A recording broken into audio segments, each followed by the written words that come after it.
I'm sure that all of us have felt completely alone at one time or another. And it could have been a number of different things. You might have felt invisible, unreachable in some way, unredeemable, unforgivable. And we've all had experiences that were hard to bear. Maybe we lost a job, lost a friend, a partner. Maybe we lost our self-worth. Maybe we lost our way. I'd like to tie a few things together, and first in what I might call the prologue of a few different titles or acts is, I'll just call it Fallen. And this is about two mountaineers.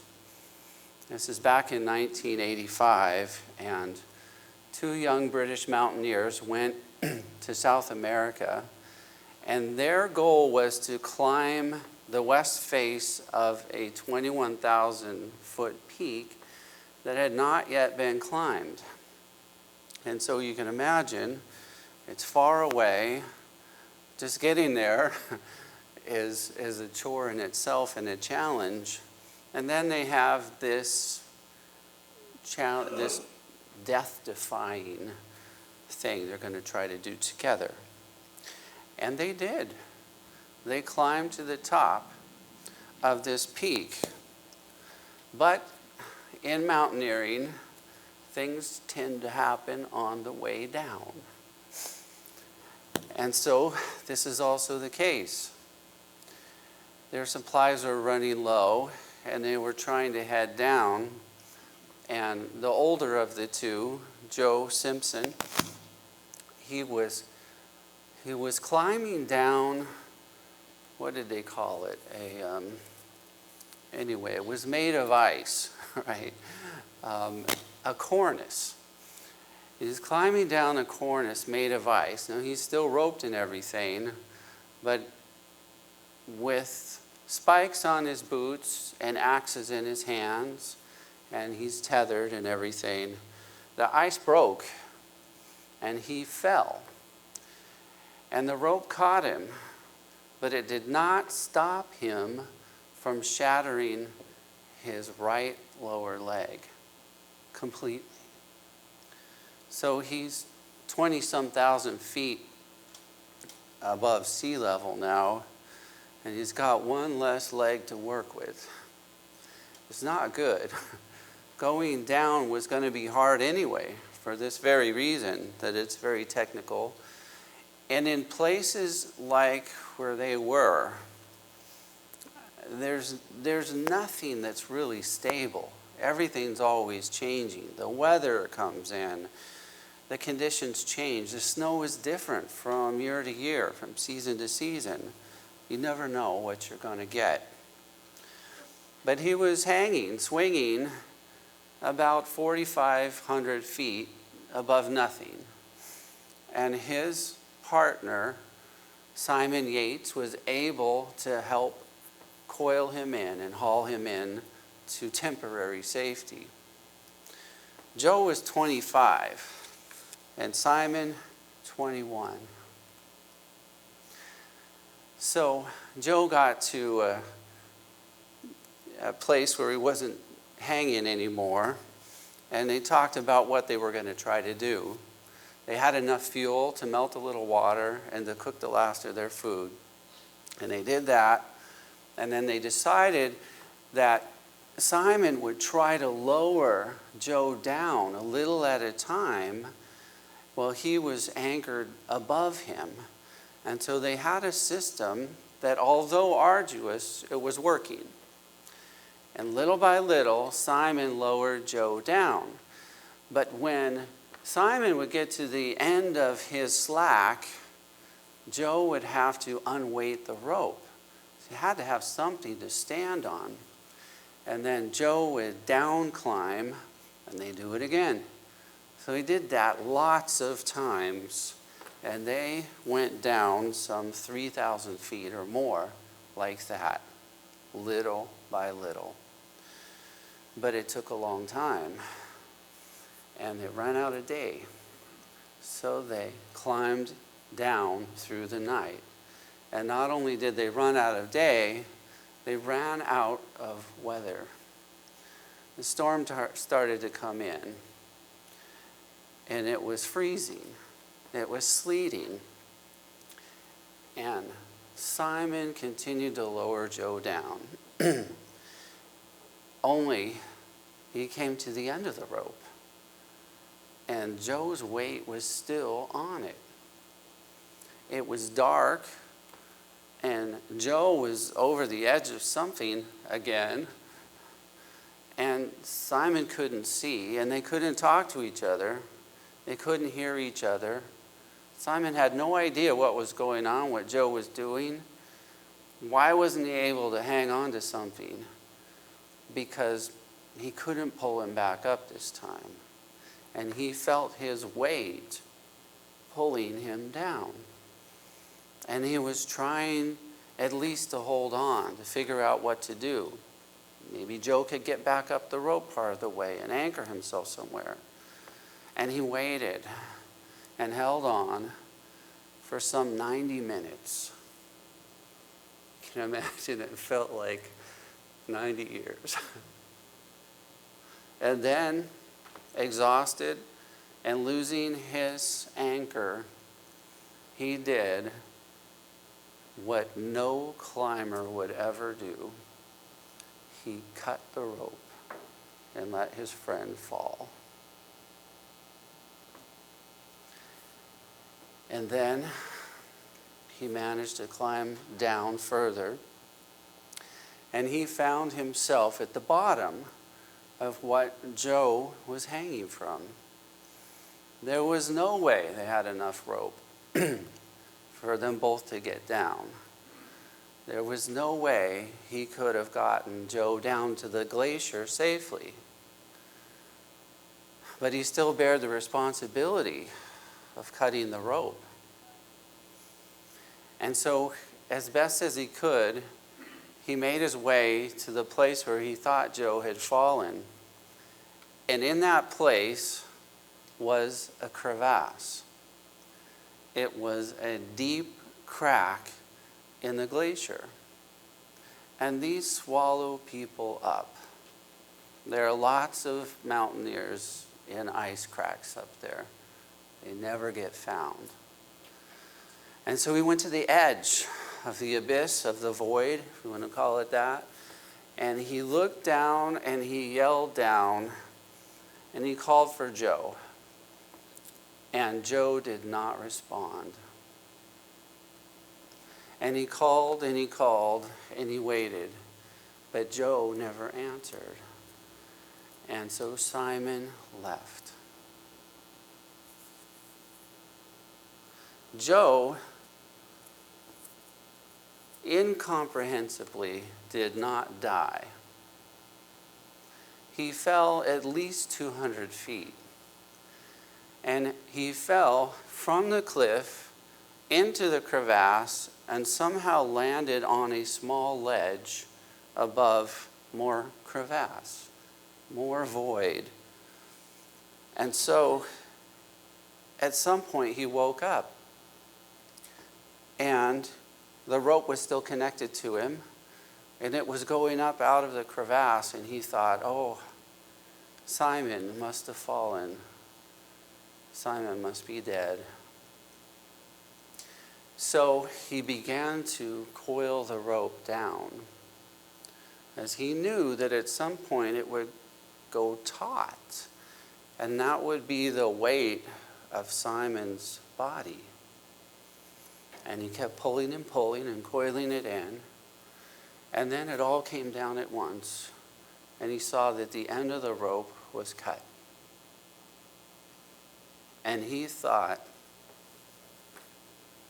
good. Simon is alive. But Simon was nowhere to be found because he thought that Joe was dead. Joe couldn't hardly stand on one leg, and he certainly couldn't walk. And if there was anyone ever that felt completely alone, it was Joe Simpson, right there, right then. We'll get back to Joe. But I would like to move into the second act. Forgive the provocative title. I just call it Naked. But let's go to Luke 8, verse 26. And we're reading from the NIV today. And this is the story where Jesus frees a man who's been possessed by a demon. And so in verse 26, now previous to this, they had been in another region, and so they had gotten back in the boat, and they sailed to the region of Gerasenes across the lake from Galilee. So if you know where Tiberias is, it's kind of a little bit on the southwest of Galilee.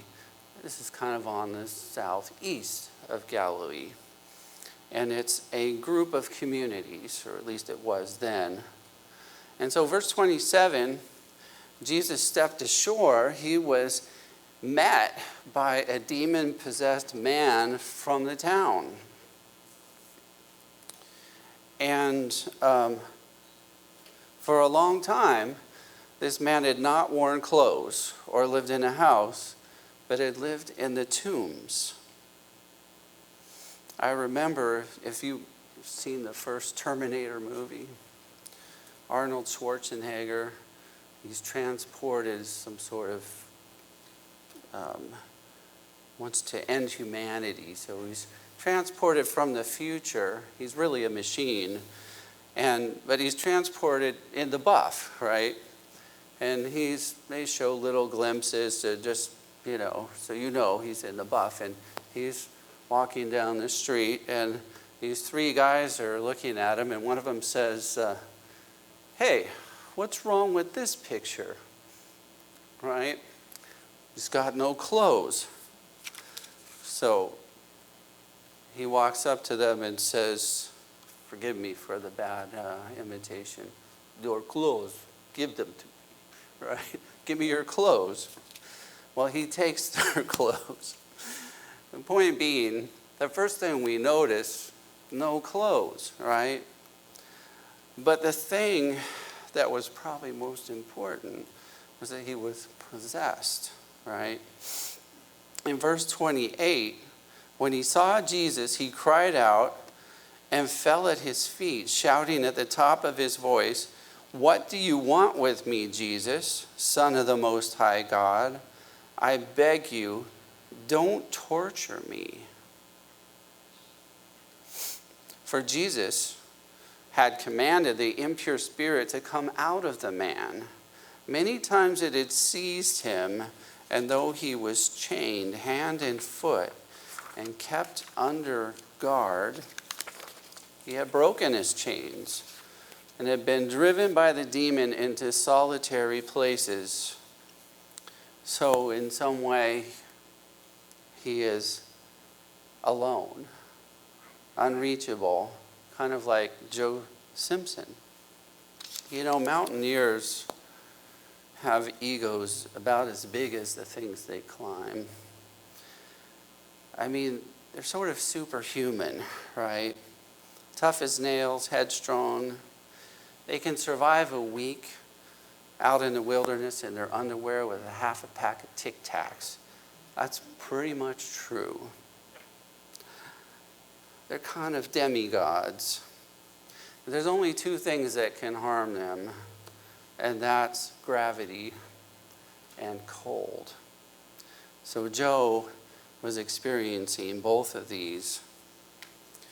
And there's something about the idea of being naked, and I don't mean it so much in a physical sense, but I mean it in a sense of vulnerability. being in a place where you have nothing. You have no resources, no reputation, no help, nothing even to keep you warm.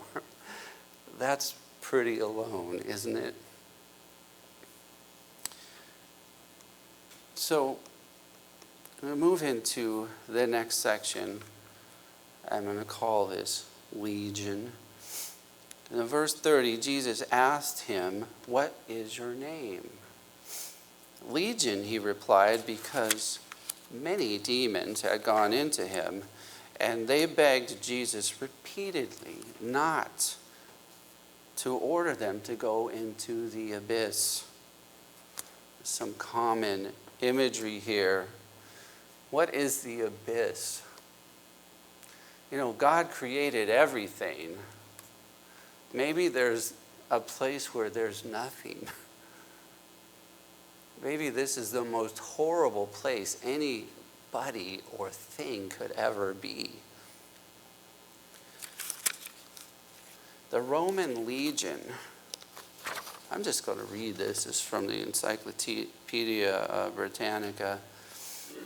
The Roman legion was a highly disciplined, well-trained, heavily armed body of infantry, which in the 1st century AD comprised between 5,000 and 6,000 men. The exact number is not stated in classical literature, all of whom were Roman citizens. Its basic unit was the century, which comprised 80 men divided into 10 sections of 8, who shared either a barrack, room, or a tent.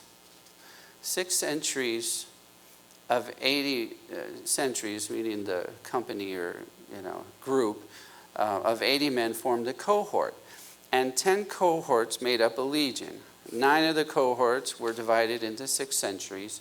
The first cohort, which was the most prestigious, consisted of 5 double-strength centuries. It was to them that the legionary standard and its gold eagle were entrusted. So they carried this ahead of them, the standard. And the infantry was supported by 120 horsemen who acted as scouts and dispatch riders.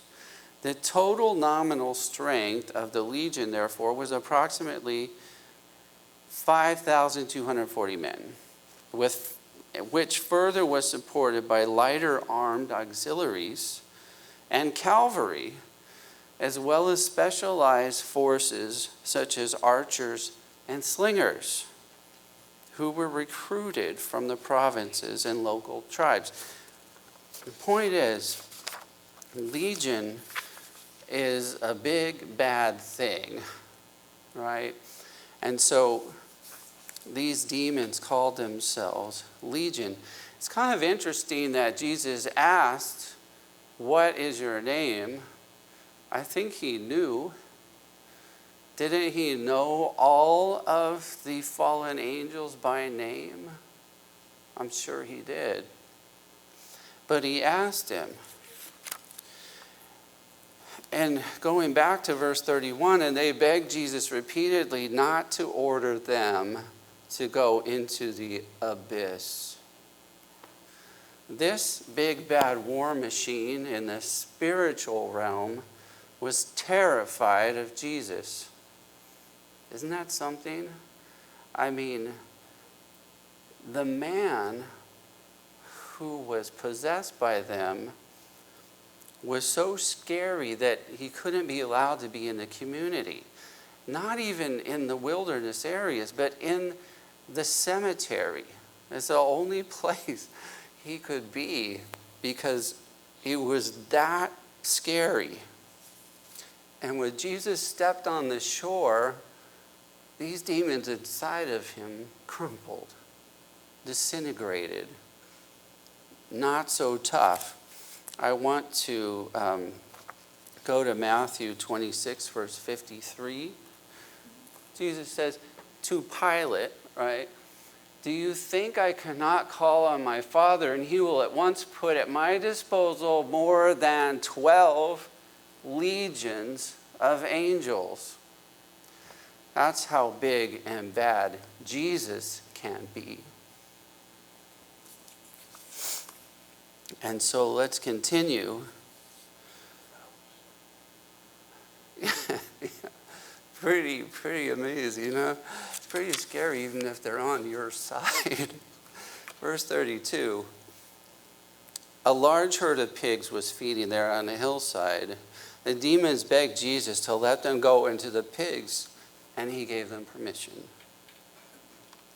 Jesus shows some compassion even to these evil spirits, because they'd rather go into senseless beasts than into that void, whatever that is. And when the demons came out of the man, they went into the pigs, and the herd rushed down the steep bank into the lake and was drowned. I have a note here. It says, "Save Joe." Because I would forget to finish that story. Joe, over the next 3 days, managed to crawl through the crevasse. He had wrapped up his leg the best he could, and he crawled over the glacier, and everywhere that he crawled, he could hear water rushing under him, and he could not get to a drop of it. It was under the ice, and he continued to crawl. And at length, he ended up near the camp where he and Simon had set up their base camp. When Simon got back, he was hardly alive himself.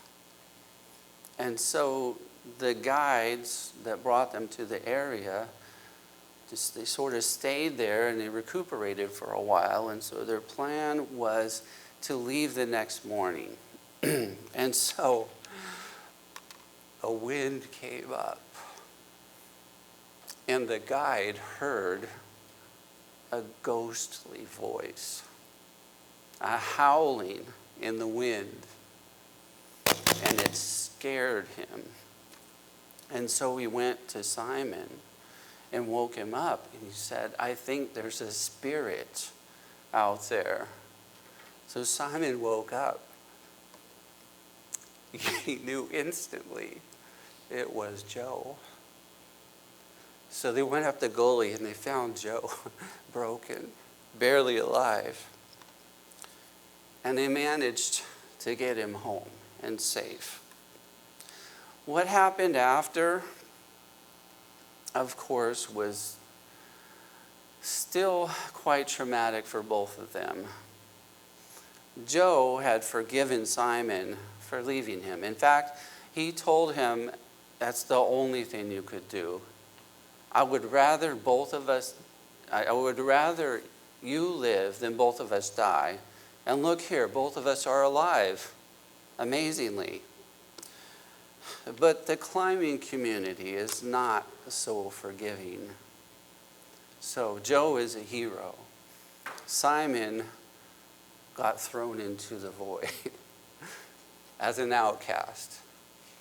For the rest of his career, if he chose to continue to climb, this 21-year-old man would not be able to find a climbing partner, completely alone in his own void, in his own psychological void. When I think I have this last section entitled Beautiful. If we go back to verse 30, we go forward to verse 34. "And then those tending the pigs saw what had happened. They ran off and reported this in the town and countryside. And the people went out to see what had happened. When they came to Jesus, they found the man whom the demons had gone out, sitting at Jesus' feet, dressed and in his right mind. And they were afraid. They were afraid. those who had seen it told the people how the demon-possessed man had been cured. Then all the people of the region of the Gerasenes asked Jesus to leave them because they were overcome with fear. So he got into the boat and left. So Jesus here is also being compassionate. Don't you think it would have been a perfect opportunity for him to stay a while and teach these people? That would have been just like so many other times when he healed somebody, when he cast out a demon, when he brought someone back from the dead. But this was so big, it blew their minds. They just couldn't. I suppose it's like when Israel went out into the desert and they're about to meet God, the one to become Jesus. And with all the thunder and the earthquakes and everything, this amazing show of force and power, they didn't want to see him. They didn't want to face God. They wanted to hide. And that's what these people did. I can't really blame them. So what did Jesus do? In verse 38, the man from whom the demons had gone out begged to go with him. But Jesus sent him away, saying, "Return home and tell how much God has done for you." So the man went away and told all over town how much Jesus had done for him. It reminds me of the woman at the well. Another thing that's kind of interesting about those two stories, we never hear their name. I guess one day we'll get to meet them both. That'll be great. I want you to take away a few things. One, it's not possible to be completely alone. If you're wondering about that, of course, just go to Psalm 139, right? Where can I go from your spirit, Lord? Jesus can reach into any hole. Jesus can defeat any foe. Jesus sees you, Joe, Terry. You have to pick on Terry. Chris, as a person, not a problem. Jesus sees the beauty of who you are and who you are in him. Jesus addresses all of our needs, but in his order and in his time. What's the first thing Jesus did for this man? He got rid of the demons. What's the first thing we would have done for this man? We would have given him our coat, right? And he would have ripped it up, right? Jesus got rid of the demons. I'm sure then he got rid of whatever was left of the shackles. And then he got rid of the wounds, the scars. Then he gave him clothes. And what's the last thing Jesus gave him? A mission, a purpose. He wanted to leave the area. Why wouldn't he?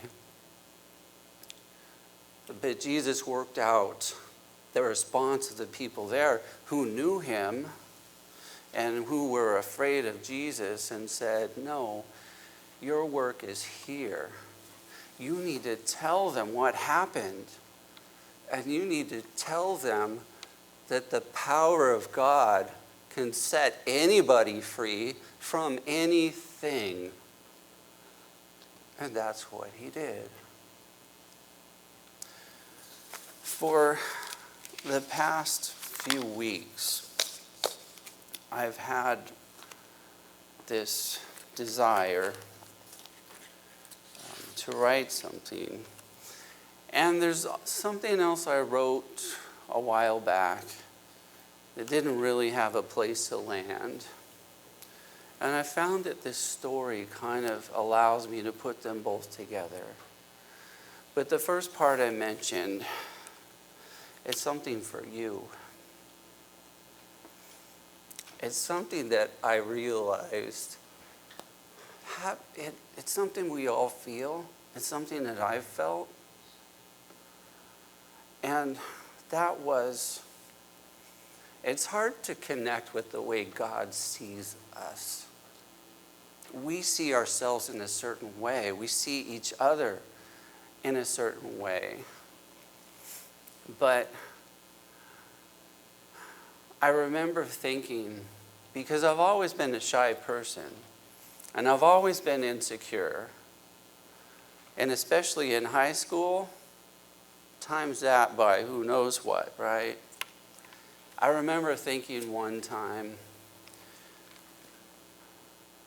I wish I had realized when I was in high school there was nothing really wrong with me, you know? In fact, I was kind of a cute guy, right? Blonde hair, blue eyes, all that. I could have been a player. And I thought, it's too bad I didn't know when I was beautiful that I was beautiful. And then, of course, it has to be the Holy Spirit that says, did you know that you're beautiful?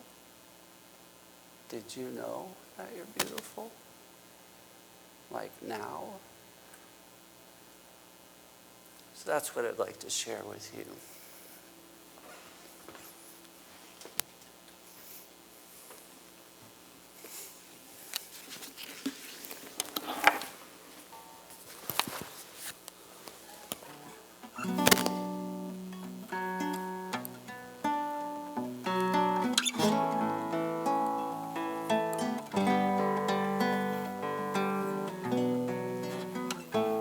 I've been stumbling round grapes and regrets. My right mind ain't caught up with me yet. Now I'm barefoot and naked, wearing chains. How'd I break them? I've been down so long, I don't know right from wrong. I've been so far down, I don't want to be found. I don't want to be found. I hear whispers and taunts from the grapes, though I think that's just all in my brain. I can't push back the pain. It comes back time and again. Didn't know I was beautiful when I was beautiful, but now it's too late for me. I didn't know I was beautiful when I was beautiful, now it's too late for me. Who's this man that I see? And why is he talking to me? Can he push back the tide? Can he quiet my mind? I've been down so long, I don't know right from wrong. I've been so far down, I don't want to be found. I don't want to be found. found. Didn't know I was beautiful when I was beautiful. Now it's too late for me. Didn't know I was beautiful when I was beautiful. I think it's too late for me. Why'd he come after me? I must be out of his reach. I don't know how to believe. I don't know how to be free. I remember the sounds. My shackles fell to the ground. And when I fell at his feet, he said, you can't come with me. But did you know that you're beautiful? 'Cause you're beautiful and you're precious to me. Did you know that you're wonderful? You are wonderful and you're precious to me. Did you know that you're beautiful? You are beautiful and you're precious to me. Did you know that you're wonderful? You're so wonderful and you're precious to me.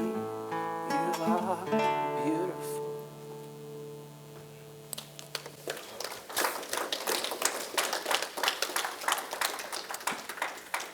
May the love of the Father, the tenderness of the Son, and the presence of the Spirit gladden your heart and bring peace to your soul this day and all days.